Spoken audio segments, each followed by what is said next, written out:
Hello everyone, welcome to Q&A Wednesday. Super excited to have you. My name is Nicola, for those of you who are unfamiliar with me, and I'm really pleased that you are joining me.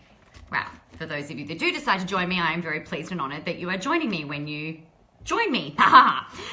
So today is Q&A Wednesday for our coffee run, so I hope you have brought your coffee because I have mine.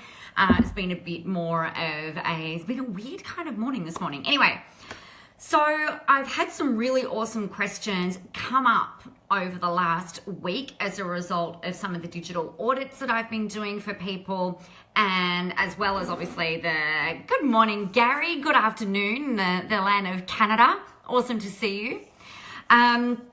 What I really wanted to address first and foremost is this whole thing about making sure that you've got more content going up. All right. So a big part of the resistance that a lot of people have is around, I don't want to bombard my people. I don't want their news feed to become really full and yada, yada, yada. First things first, like some people, good morning, Joe. Good morning, Helen. A lot of people say, well, how many posts should I put up? Should I be should I be increasing? Should I do this, that, and the other? So here's the thing. It's very, very few people that are going to see all of your posts in their newsfeed anyway. So post away. Post to your heart's content, get stuff up there, add value and everything like that, okay? It is, like I said, it is really rare that someone is actually going to see every post of yours coming up in their newsfeed unless they have clicked in your page. There's a little following drop-down button when you click following, and you can select see first, so that way they'll see your posts first in the newsfeed when they get posted. There's not a huge amount of people that will actually do that. So it's really important that you are posting regularly in order to be able to capture people's attention at different points in time of the day, with the intention that they'll click on the post, they'll probably come back over to your business page and start looking at some of the other content that you've got going up on there. So as an example, this is my content planner that I use for Facebook. So I hope this is helpful for you. So we've got Wednesday today, and I've got, what have I got in there? I scheduled a post in the page to remind people that we've got Wednesday Q&A. Okay. Then I posted a photo of my son and I on our walk this morning. Then we're going live now, like this is us, like right now in real time. And then I've got 3 other posts that I've got scheduled in for today. So at the moment, we've got one of those between the eyes going on. I've got a text post that I've pre-written that I've got going on. Thanks, Tamara. And then I've also got another photo that's in there. So what that means is that I've got 1, 2, 3, 4, 5. I've got 6 posts already sitting in there ready to go. Yes, I actually do this, Tamara, usually a couple of weeks in advance. So that's this week, and then that's next week, right? Now, I know that I'm going live every single day. Like, that's my commitment to you guys, is to go live every day. So I've actually got some of them blocked out already for even that's 3 weeks time.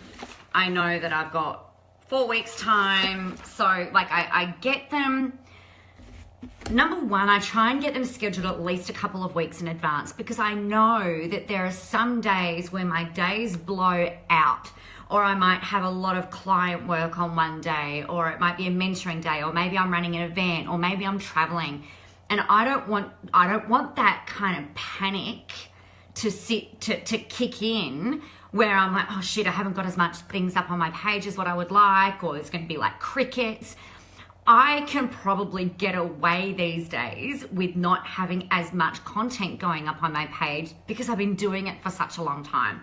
There is a lot of things that you guys can come over to my page and you can scroll for probably days before you get back to 2010 on here, right? There's like, you can go way, way, way, way, way back.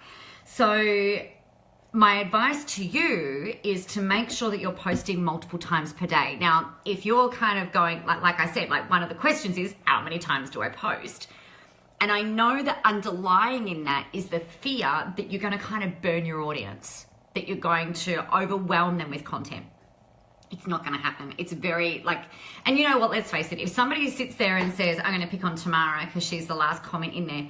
If somebody turns around and says, Tamara, you're an idiot because you're posting so much and I wish you'd post less and don't you have other things to do?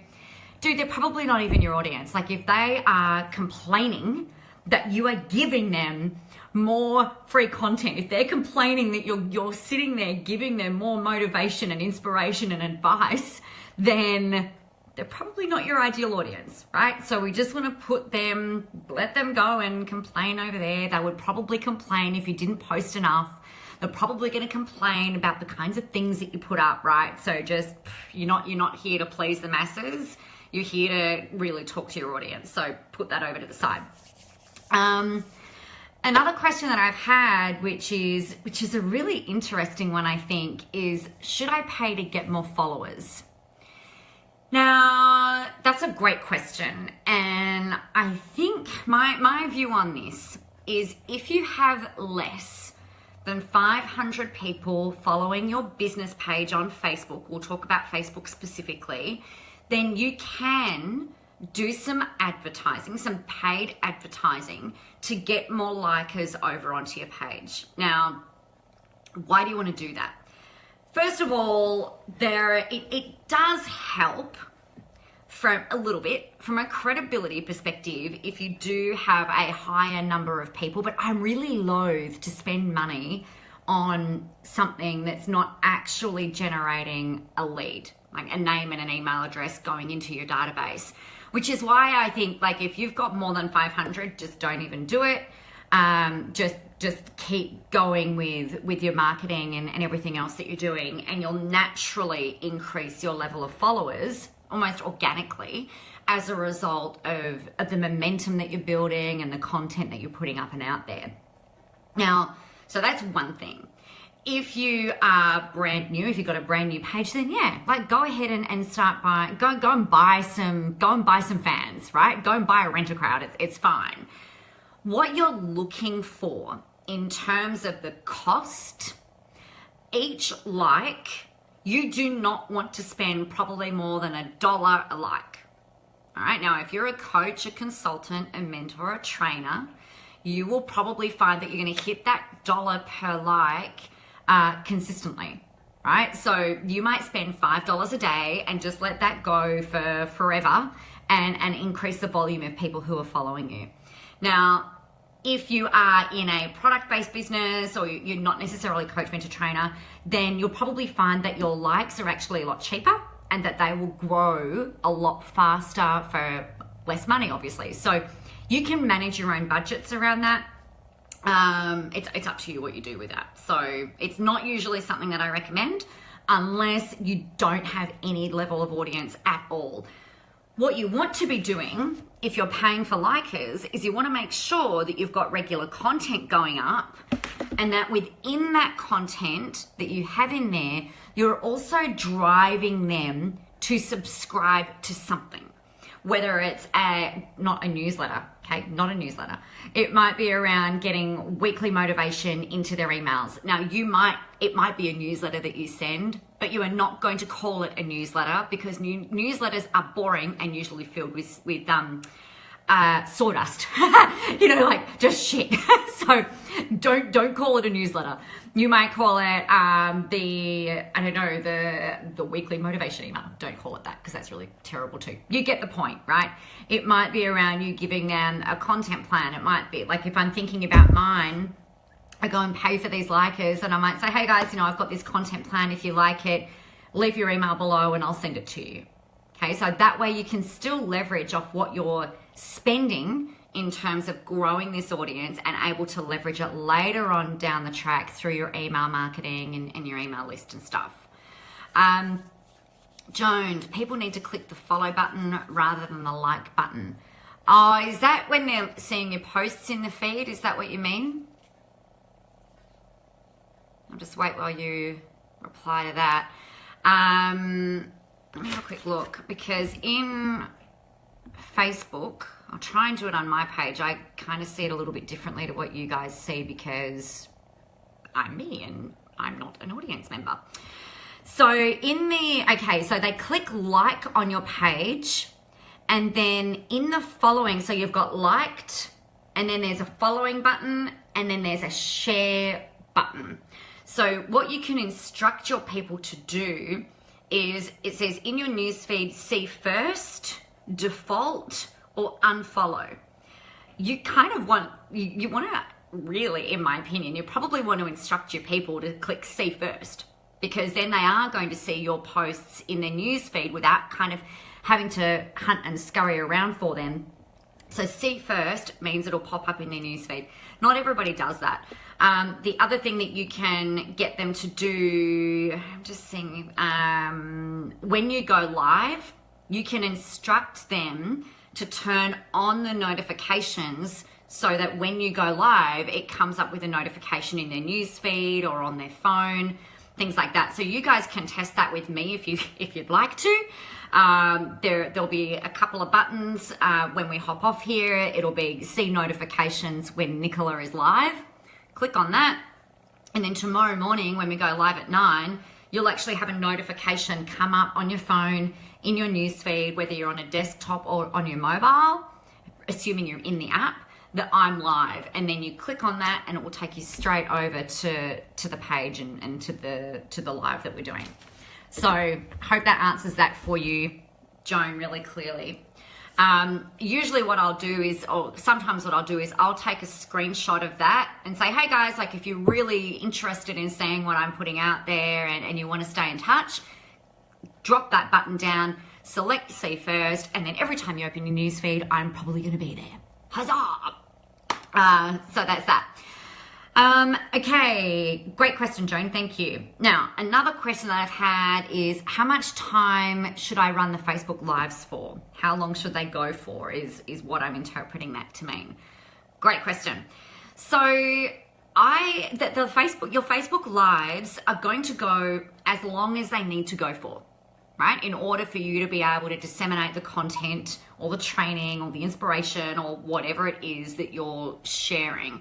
There is no right or wrong length for you to share. However, I know that for a lot of you, you're embarking, this is a whole new skill that you're learning, this whole talking to a phone. You're feeling like you're sometimes talking to nobody and it can be really kind of awkward. So, you know, if you're doing it for a couple of minutes, that's awesome. You know, anything is better than nothing. Absolutely anything is better than nothing. So start getting that up there, and then what you'll start to do, the more comfortable you get with it, the easier you will find it to be able to speak for longer, right? So in an ideal world, I would love the heck out of it if your lives were going for about 10 minutes. Because what happens is that once you kind of get to that 8 to 10 minute mark, Facebook start going, oh, this person's still alive. I'm going to start putting out more notifications to the people who are following you saying, hey, Nicola's live, come and join. Or hey, Helen's live, come and join. Or hey, Joan's live, come and join. Right? So you're going to be able to leverage naturally off what Facebook wants in terms of the type of content that you're putting out. So what I mean by that, Facebook, and I've banged on about this for a long time, Facebook are really prioritizing video, and they want more live video being created in their platform. Why? Because it keeps people in the platform. It helps increase the number of minutes people are in Facebook on a daily basis. And what that means is that they can then advertise more to those segments of people, right? So people like me who pay for advertising, it means that I'm more likely to actually get my piece of advertising, my marketing in front of my ideal targeted audience that I've selected through ads. So it means that they're going to make more revenue, I get more exposure, you guys are in the platform more, and everybody wins. Okay, so that's the methodology around it. So the longer your lives can go for, the more organic reach you'll get through this specific video that you're actually posting. The side benefit to that is that you'll also start to see that the other posts, like the ones that we've got going on here, you'll see that the other posts that you put out start also getting more organic reach, right? So there's a flow and effect in lots of different ways. And honestly, the more eyeballs you can have on your stuff, the better it is, the better feedback you're going to get, the better interaction you're going to get, and stuff like that. Does that make sense, guys? Please let me know that you're with me and that this is making sense while I have a swig of coffee.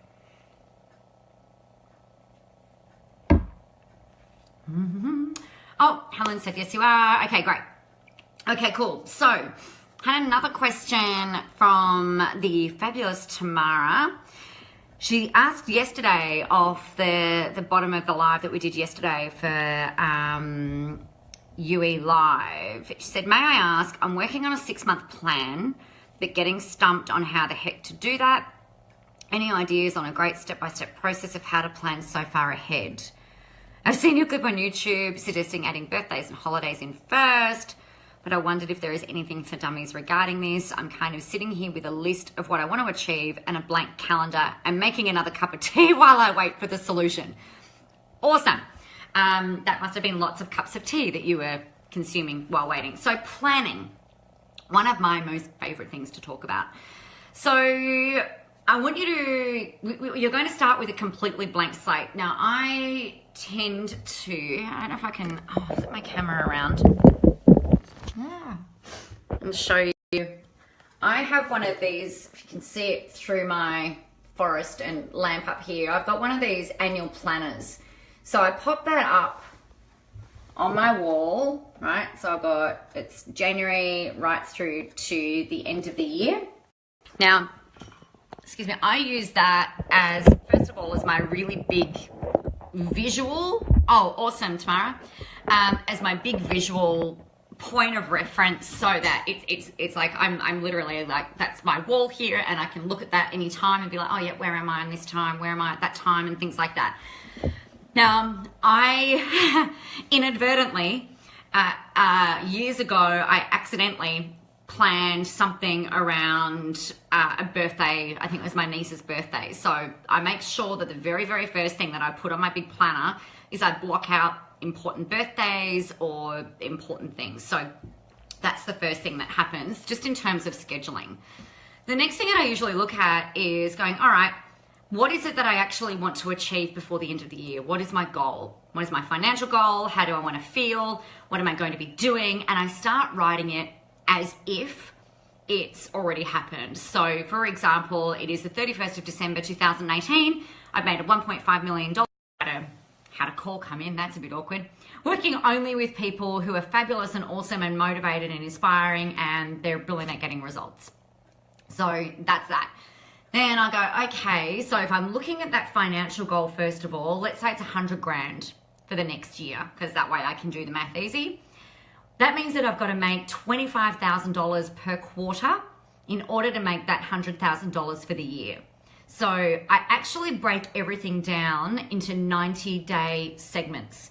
It's just how my brain works best. It really, I find it really hard to plan around big numbers or massive, massive goals. I've got to have it brought down a lot smaller. And then what I'll do is I go, all right, so if I need to make 25 grand over the next quarter, what does that mean that I need to do each month? So calculator, because so that means that I would have to be able to make $8,300 in month one. So in the next 30 days, I've got to make 8 grand. Now that feels I don't know about you. To me, that's feels so much more achievable than trying to think about how the heck I'm going to make 100 grand. So I go, all right, over the next 3 months, over the next month rather, what do I need to do in order to make that happen? And I actually sit down and go, all right, in here, for example, I've got 30-day achievements, and I've got my big list of everything that I need to do. It's not actually a huge list. It's only 19 in there. What do I need to do in order to hit that goal over the next 30 days? And then I break that down into what I need to do each week to make that happen. Okay. Now, if I'm running a program that involves events and things like that, that goes straight into my Sasco planner. So 2-day event is happening on these 2 dates, and then I block those dates out. If I'm wanting to go on a holiday with my family, I usually block that out. So this usually gets done around September, October every year to make sure that I'm not going in and planning a whole bunch of stuff when we're trying to go away or things like that. So I really try and work around that. And then I break that down into what I'm going to do this week. And then I break that down into what I'm going to do each day. So today, for example, I've got the coffee run at 9, which is right now. So even though I know this is going to happen, it still goes in my planner. I run a call on a Wednesday afternoon with clients, so I've got that in here. I track my income and my advertising every day, so that's in here. Daily posts, make sure I'm managing any done for you clients that I'm doing things for. So create a podcast episode. So everything that I need to do in this day is done. Now, what tends to happen from a planning perspective is if I'm working through that list every day and just focusing on what's in there for that day, and I do that every day for a week, I'll achieve my weekly goal. And then if I'm doing that every week for a month, then I'm going to achieve my monthly goal. And then if I do that every month for 3 months, I should achieve my 90-day goal. And then if I do that 4 times a year, then I should hit my annual goal. Now, the way that I plan has made me more than $4.5 million in sales, right? So it works. It has saved my ass more times than I can count. And that's purely from like social media and online stuff. That's not all of that has come from that. It has not come from anywhere else. Everything that I have grown and done has been doing that, using online and social media. So that planning system, if I'm not achieving goals, then I kind of go, okay, what's happened? And usually it's because I've become a bit complacent and I think I'm smart and I haven't been using my planner.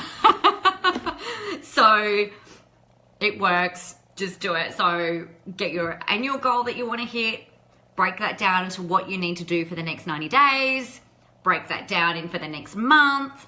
What do you need to do each week? What do you need to do each day? And then every week, you need to then update your plan for the following week. Every month, you'll update your plan for the following month. Every quarter, you'll update for the following quarter. Hope that helps you. And Tamara, I trust that answers that for you. If you decide that you're wanting to run like 8-week programs or group coaching or something like that, if that's what you guys are interested in terms of structured delivery, I also put at the start of every month, like I usually would run them every 2 months. I'd roll them in every 2 months, and I would have those going on that Sasco planner as well, so that I know, oh yep, that's when that next round starts. Oh yep, that's when that next round starts. So it's really around key dates, and then so that you know what you need to do from a marketing perspective in order to roll through. So that's Q&A Wednesday for today. That's all of those answered for you. If you guys have any other questions, make sure you let me know. I'll answer them for you in next week's Q&A. Tomorrow is Thursday. Another Thursday rolls around. It's just completely insane. Tomorrow it's advice how-to day, so I'm not sure what we'll talk about yet, but we'll have something very fabulous to say because we're awesome, and we'll think of something because we're awesome. Have an amazing day. Go kick some ass. Now, if this is something that you found really helpful, then, let me know. I'd love to know. All right, guys, have a great day, and I'll see you tomorrow. Bye.